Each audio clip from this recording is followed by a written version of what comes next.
Bajate la aplicación desde la Play Store. Estación Radio Puente. Bueno, y estamos del otro lado de la línea con el doctor Matías Najún. Él es jefe del Servicio de Cuidados Integrales, Cuidados Paliativos del Hospital Austral y presidente de Hospice Buen Samaritano en Pilar. Bueno, nos va a estar hablando un poco de qué son los cuidados paliativos y de su experiencia en el tema. Buenas tardes, doctor Matías Najún. Bienvenido a Te Seguiré. Buenas tardes, Aldo. Bueno, muchas gracias por esta invitación, por esta charla.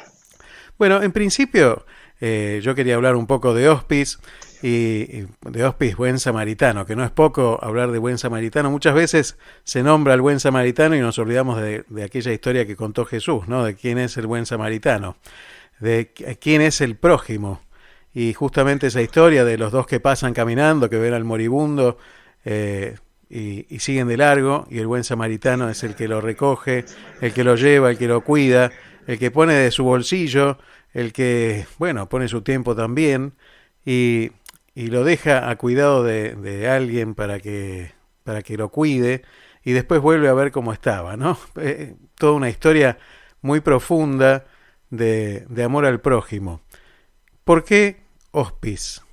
Bueno, evidentemente porque, como decías vos recién, hay un prójimo sufriente y necesitado al costado del camino en nuestra sociedad actual.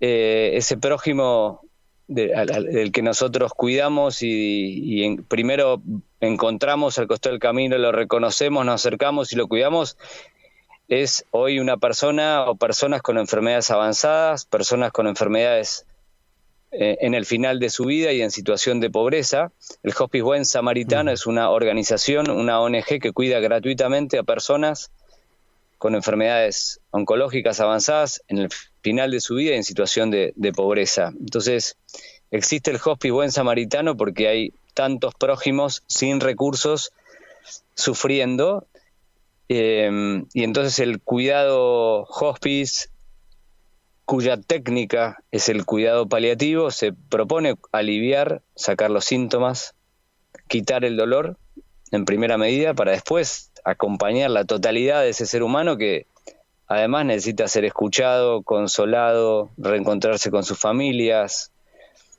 sanar su propia historia. Y lo que propone el Hospice Buen Samaritano es eso, alojarlos en nuestra casa que queda en Pilar, pero también brindar ese cuidado completo a otros lugares donde vamos, a los hospitales donde están internados, o cuidándolos en sus propios domicilios, a donde llega nuestro equipo.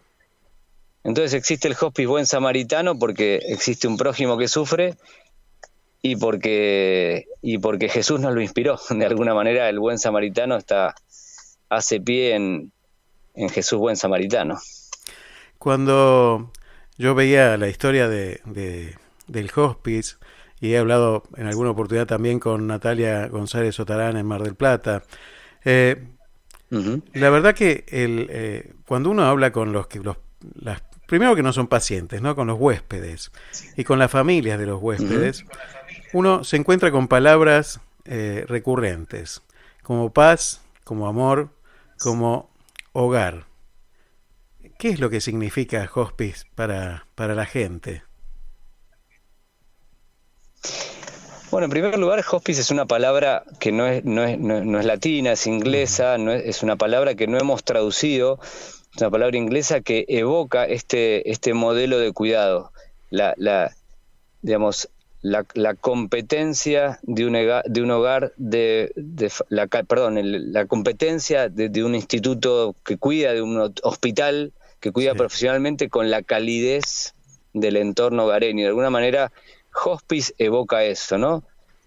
El mejor cuidado para alguien que está en el final de la vida en el entorno hogareño, familiar, tranquilo que cualquiera de nosotros querría. Obviamente, el mejor lugar para todos sería nuestra propia casa, pero a veces no se puede, porque no me pueden cuidar, porque faltan manos, porque no saben cómo, o porque a veces la situación social lo impide. Entonces, nos proponemos hacernos familia de tanta gente que está al costado de la vida, y las palabras que surgen son esas: paz, amor, reencuentro, familiaridad, volver a sentirte llamado por tu nombre y no por un diagnóstico, cosas que en un momento donde alguien está muriendo, sin embargo, empiezan a sanar la propia historia.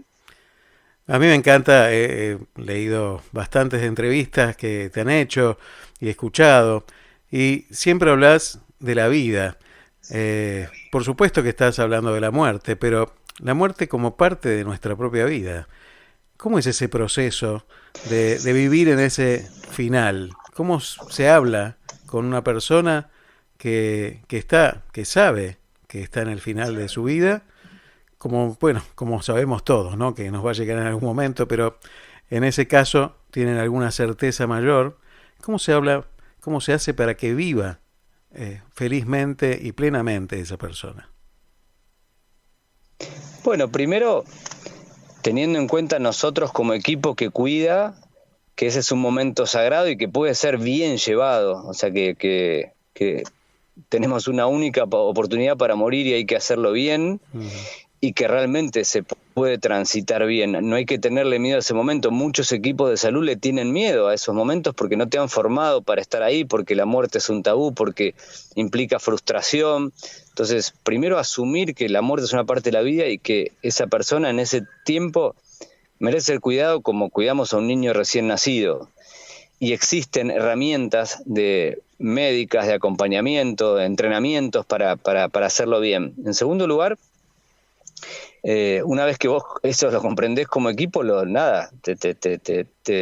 transmitís y genera esos resultados. Vos lográs que alguien pueda procesar, prepararse, transitar ese momento sacando sus síntomas, aliviar los dolores que a veces tienen hace mucho tiempo. Entonces también hay una expertise propia del alivio de los síntomas. Claro. Que en muchos ambientes la gente piensa que como tiene cáncer tiene que tener dolor, y no. Entonces vos cuando aliviás el dolor, la gente vuelve a descansar, su físico está aliviado y entonces eso da más espacio a ir a otros temas interiores, personales, espirituales, psicológicos, familiares, la propia historia. Entonces vas habilitando que la persona transite y viva ese momento una vez que aliviaste los síntomas. Entonces después está ese proceso de afrontamiento de que, bueno, hay algo que es cierto, vas a morir y no vas a estar solo, vamos a estar con vos, no vamos a dejar que sufras, vamos a promover reencuentros. En ese momento somos nuestros vínculos. Si algo nos ha enseñado una persona está en el final, la gente está en el final de la vida, es que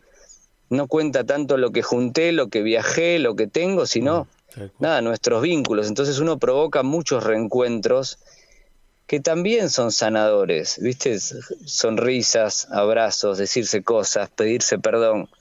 Todo eso hace que la gente pueda vivir ese tiempo. Y como decimos, que no acompañamos a morir a la gente, sino a vivir hasta el final. Y por último, cuando uno se anima a dar un paso en fe y saber que la muerte no tiene la última palabra,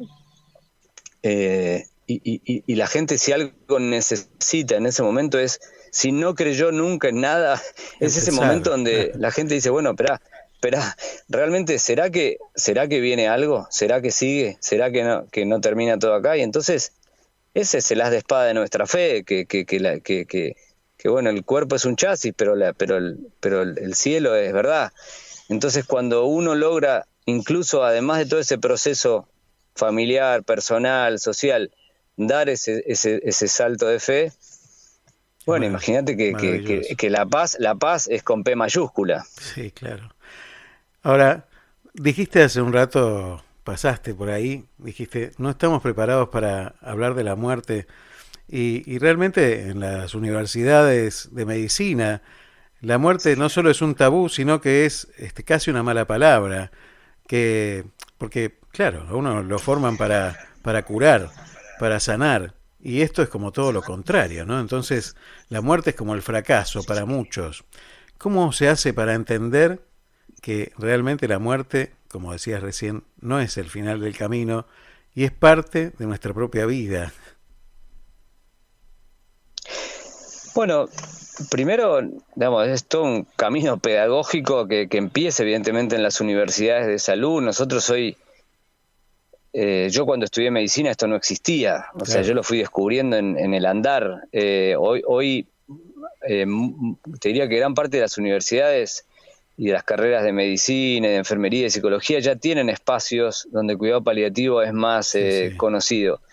La gente joven va conociendo de manera universitaria o extrauniversitaria que esto existe porque, bueno, nada, hay un boca a boca cada vez mayor. Por otro lado, después está lo que nosotros, allí donde trabajamos, cuando digo nosotros, digo todos los que hacemos cuidados paliativos, estemos donde estemos, sabemos que todo el tiempo estamos transmitiendo un mensaje a la cultura, no solamente a la medicina, sino, nada, hay un mensaje cultural que es que hay que animarse a mirar la muerte de frente, pero porque te hace vivir con más sabiduría también, no solamente para que cuando llegue el momento las cosas pasen bien, sino si vos vivís pensando que nunca esto se acaba, bueno, en cambio cuando te animás a mirar la muerte de frente, la muerte te ubica y te ayuda a vivir con más sabiduría y volver a lo esencial. Entonces, casi como que hay una responsabilidad cultural que excede lo estrictamente médico, ¿me explico? Ni siquiera claro. Esto es religioso, es humano, es humano. Entonces, por un lado, respondiendo a tu pregunta, llevar este mensaje a las universidades que lo hacemos, llevar este mensaje a los ambientes sanitarios donde estamos, pero también muchas veces me invitan a hablar de estas cosas en la vida misma, en ambientes empresariales, en universidades que no tienen nada que ver con la salud, porque esto es la vida misma. Sí, claro. Es una de las realidades más grandes que tenemos en nuestra vida. Es lo primero que sabemos, me parece, desde que llegamos, ¿no? Que nos vamos a ir. No, tenemos edad para morir desde que nacemos, pero bueno, evidentemente queremos vivir y que esto no pase, pero es una certeza. Entonces, esto no significa andar morboso por la vida recordándonos claro. que nos vamos a morir. No, es simplemente, bueno, tener los pies sobre la tierra, ¿no? Y en realidad es una invitación a vivir con más sabiduría, que en el fondo me lo enseñan las personas que cuido. Por eso es un privilegio trabajar en cuidados paliativos, porque todo el tiempo me invitan a mí a reordenar mis prioridades. Yo soy papá de 5 hijos, chicos, y entonces todo el tiempo estoy cotejando mi vida con la de las personas o los huéspedes que cuido, y entonces por eso es un privilegio también. Esto, dedicar ayudar a otra persona y estar asistiendo a una persona que sufre implica un compromiso profundo, implica un compromiso que también influye y lleva tiempo. ¿Cómo se manejan los tiempos? ¿Cómo se hace para manejar los tiempos entre la actividad profesional, entre la actividad solidaria y la familia, ¿no? Bueno, es que de alguna manera es una misión. Cuando vos te das cuenta que cuando profesión y vocación se tocan, la vida se hace un poco misión, es una misión. Dentro de la misión. Hoy yo soy padre y si querés mi misión fundamental es ser papá y mi familia, y yo soy muy cuidadoso del tiempo de ellos y nada, sé cuidar eso, ¿no? Pero después evidentemente hay que cuidarse también para hacerlo bien. Yo tengo mis ratos de deporte, mis ratos de familia, mis ratos de lectura, pero es exigente y sé que es así, y cuando me tengo que cuidar un poquito y bajar un cambio lo hago, pero el que está sufriendo no tiene tiempo, no hay horario, entonces evidentemente hay que estar alerta y hay que trabajar para cuidarse, pero hay que trabajar en equipo. Esto se trabaja en equipo, solo te quemás. Claro. Entonces es el trabajo en equipo en el que vamos repartiendo un poco las cargas, las sobrecargas, los propios momentos. Es clave trabajar en equipo y tener un autorregistro no menor de cómo vas, ¿viste? Para saber cuándo hay que apoyarse en un compañero y demás. Pero bueno, es un poco así. Hablaste del equipo y pienso en un mundo que invita a la indiferencia, donde la muerte pasa en informativos repetida 20 veces y entonces uno se acostumbra a todo y te invita el mundo a ser indiferente, a seguir de largo. Digo, ¿cómo se hace para conseguir voluntarios? Porque son parte del equipo muy importante, me parece, ¿no?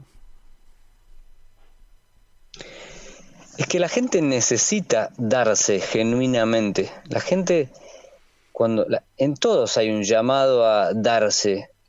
Para mí es parte de nuestra genética.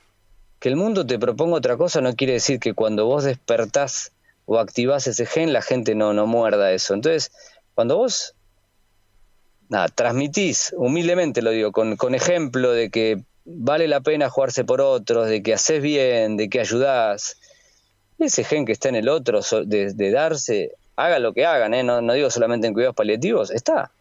Por más que la tele nos venda otras cosas, está lleno de buenas noticias. Entonces, claro, la verdad que no es difícil conseguir. Nuestro hospice hoy tiene más de 140 voluntarios. Qué maravilla. Y todos los primeros miércoles y sábados de cada mes hacemos un desayuno informativo para gente que quiere ser nuevo voluntario.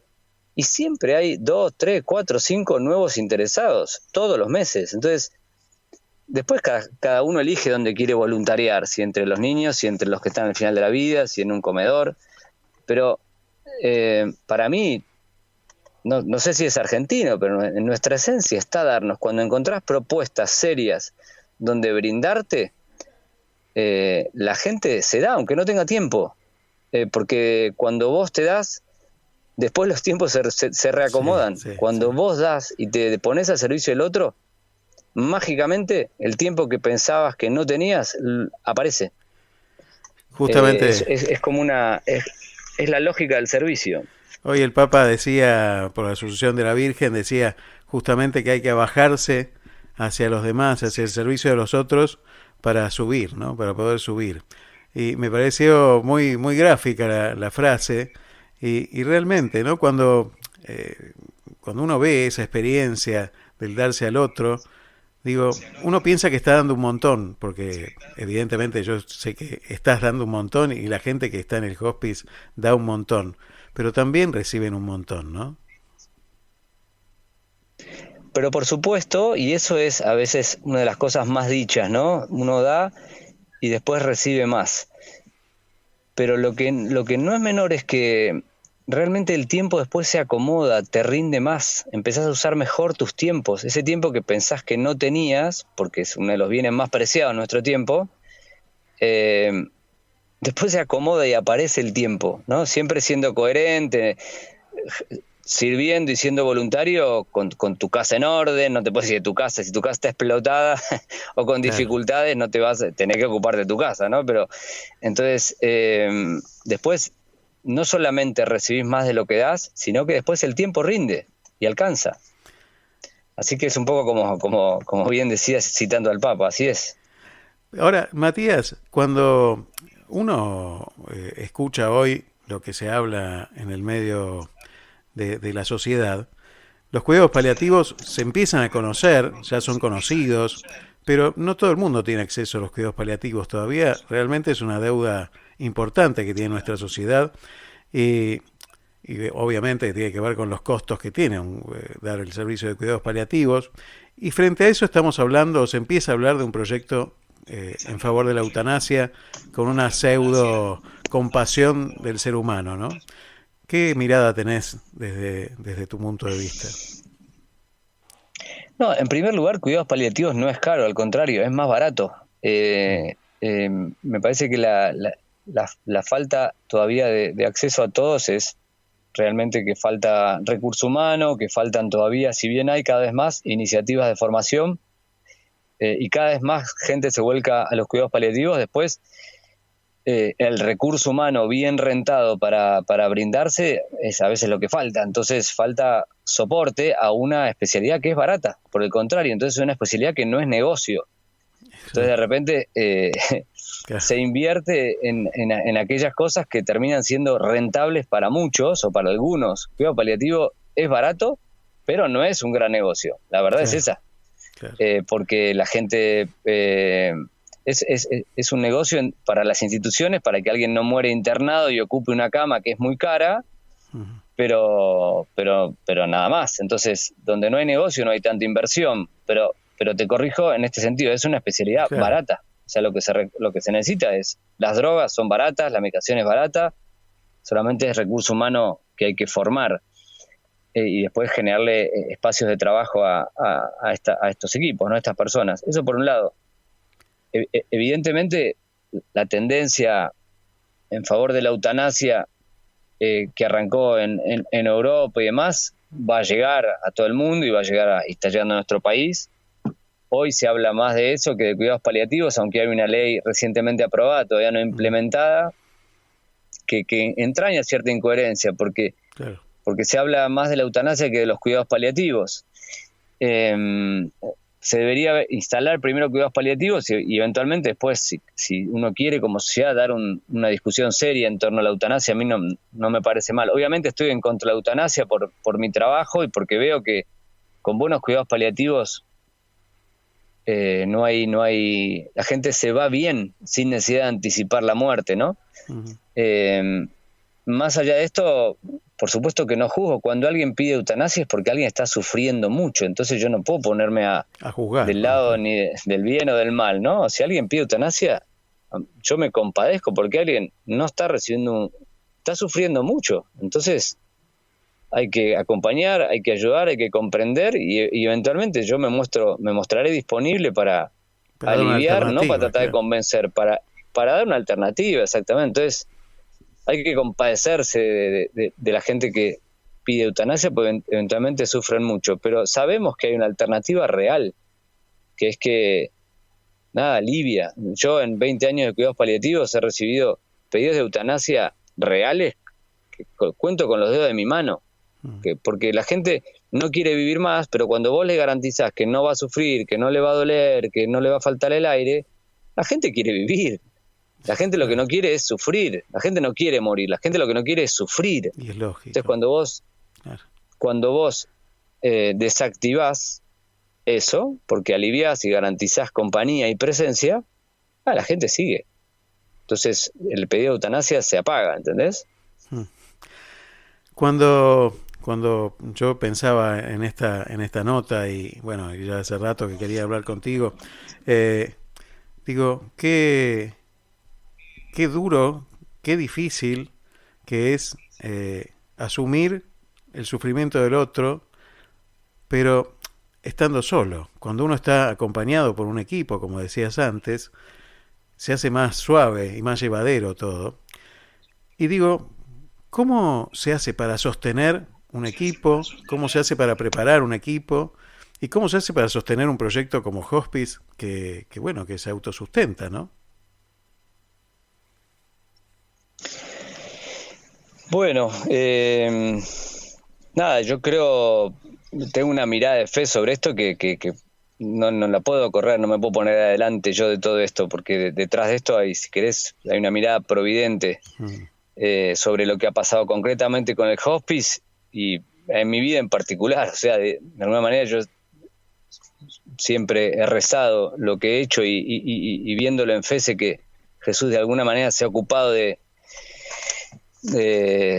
guiarme, de empujarme, de ayudarme y demás. Entonces una mirada providente en primer lugar. Si querés, me corro de ahí y después digo, bueno, después también darle lugar a realmente creo en el trabajo en equipo. Porque el trabajo en equipo puede ser un gran título. Claro. Y que no haya trabajo en equipo. Yo estoy convencido de la mirada interdisciplinaria, de la riqueza de la mirada del otro, primero como ser humano, después como profesional. Entonces yo estoy convencido de que se necesita trabajar horizontalmente, de que no es más el médico que la enfermera que el kinesiólogo, y que no es menos un voluntario simplemente porque se brinda gratuitamente. Yo estoy convencido de la necesidad del trabajo horizontal y que entre todos logramos reconstruir una biografía o hacer lo que se necesita. Entonces, si querés, estos años de dirigir equipos, generar equipos se aprende todo el tiempo, de los propios errores, de las dificultades que hay en el mismo equipo, formándose también. He tenido oportunidad de formarme para liderar un poco los equipos que hago, pero uno aprende de hacerlo y de equivocarse y de estar convencido que el trabajo en equipo es posible. Digo esto porque hay muchos lugares en los que se necesita trabajo en equipo y a veces los equipos sufren porque no logran ser equipo y los pacientes, las personas sufren porque no son atendidos por un equipo. Todos necesitamos que en momentos críticos de nuestra vida nos miren desde distintos ángulos. Bueno, eso se me ocurre responderte. Cuando eras más joven, sé que tuviste la posibilidad de recorrer la otra Argentina, salir de lo que es el ámbito de Buenos Aires y de Cava, eh, para poder conocer también otras culturas y otros, como misión también, ¿no? Y pudiste Ujú. conocer a los Wichis. Bueno, ¿qué experiencia te generó eso? Bueno, a ver, yo siempre digo que eso eran mis 18, 19, 20, 21, 22 años, épocas donde estudiando medicina o recién recibido nos íbamos a llevar ese cuidado, esa atención y esa humanización, una palabra que yo iba conociendo en aquellos inicios de mi carrera, humanizar, y entonces estabas con ese momento tan idealista que todos tenemos en esa edad, es un momento fundante, ¿viste? Es un momento Sí, fundante sí, de la persona que después no repetís, esos 25 o 30 años sí, no sí, sí. volvés, ese idealismo donde todo es posible, eh, para mí fue una escuela de vida. Eso, yo sigo entrando a una habitación con la misma sensación como si estuviera entrando una comunidad wichi o en una casa muy humilde de Salta o en un caserío del norte, viste, golpeando las palmas para que te salgan a abrir y sacando un tema, hablando de un tema cualquiera, para después de a poquito entrar en el tema de por qué sufría esa persona o esa familia. Entonces, si yo evoco ese momento, evoco escuela de vida, eso es, y allá se fundó todo esto. Mm. Allá aprendí a darme, a escuchar, a servir, a mostrarme disponible. Allá surgió la misión, allá en aquellos momentos fue cuando Jesús sembró todo aquello que Sin duda. hoy está dando fruto. Hay momentos, me imagino yo, que son más duros que otros bueno, donde uno dice, bueno, se encuentra con realidades bueno, que no acompañan y se hace difícil. ¿Y dónde te refugias en esos momentos? ¿Dónde buscas refugio? Creo que ya me diste la respuesta en toda la charla, ¿no? Pero bueno, quisiera que me la reafirmaras. No, claramente la vida interior, esa vida interior personal que, que, que, que es mi vida de oración, una buena comunión de misa los domingos, un buen encuentro con Jesús en cada Eucaristía, pero sobre todo en mi oración personal, alguna noche yo hago, por ejemplo, todos los viernes hago una hora de adoración, es como que lo metí en mi agenda, como uno mete en la agenda Fantástico. las consultas y qué sé yo, los viernes a las 4 de la tarde. Entonces, si querés, por un lado ese es el gran motor, la fuerza y demás. Y después, sin duda, el ser lo más común posible y lo más cotidiano en mi casa, con mis hijos, la vida familiar, o sea, la vida familiar, a mí me gusta mucho el deporte, hacer el deporte que me gusta, entrenar, nada, ser uno mismo, lo más, lo más común que hay. Pero bueno, el gran motor, la gran fuerza, el gran inspirador es Jesús. Ahí se sostiene todo, porque si no, no es fácil de sostener el Claro. vértigo, el sufrimiento, la necesidad ajena, te sale el egoísmo, bueno, este es tu dolor, no me lo pases a mí, hacete cargo vos, entonces enseguida te sale, viste, la tentación de, ¿por qué? Bueno, es tuyo, no es mío. Entonces, evidentemente es una fuerza, una nafta, digo yo, que viene de otro lado y viene de Jesús, así que eh, la clave es esa. Yo el termómetro lo siento claro cuando me empiezo a poner, se me empieza a pesar un poco más la vida, a costar un poco más escuchar, a estar menos empático, es que estoy enfriando un poco mi rezo. Y cuando estoy incluso no siendo menos empático con los pacientes o con los huéspedes, sino con mi equipo, con la gente que rodea, a la que yo también tengo que motivar, fortalecer y demás, es que falta carne, falta oración. Así que enseguida te Excelente. acercás al fuego y enseguida se enciende la brasa de nuevo. Así que eso no falla, el Señor no falla. Maravilloso, maravilloso. Mira, empecé la charla, dijimos que íbamos a hablar 15 minutos, llevamos media hora. No te quiero robar más tiempo. Y empecé la charla diciéndote algunas palabras que escuché de algunos testimonios de familiares, de gente que ha estado en el hospice, justamente de huéspedes, y te dije amor, paz, hogar, y había otra palabra más que la dejé para el final y que la quiero compartir, que es gracias. La verdad que muchas gracias, Matías, porque das un testimonio de vida en los momentos más difíciles justamente de la vida, que es maravilloso y que contagia el entusiasmo y contagia la fe y la esperanza. Así que muchísimas gracias, y muchísimas gracias también porque seguramente liderás ese otro equipo que es tu familia, que se nota y se trasluce también en tu charla. Muchísimas gracias. Bueno, muchísimas gracias. Disfruté mucho de las preguntas por los lugares donde me llevaste a Salta, me llevaste a mi familia, me llevaste a la universidad, muchos lugares donde se fue cocinando todo esto, así que gracias a vos y bueno, que nos sigamos contactando. Un gran abrazo a todos y esperemos que sea útil. Así será. Te mando un abrazo grande, Matías. Muchísimas gracias. Un abrazo. Muchas gracias. Radio Puente, acortando distancias.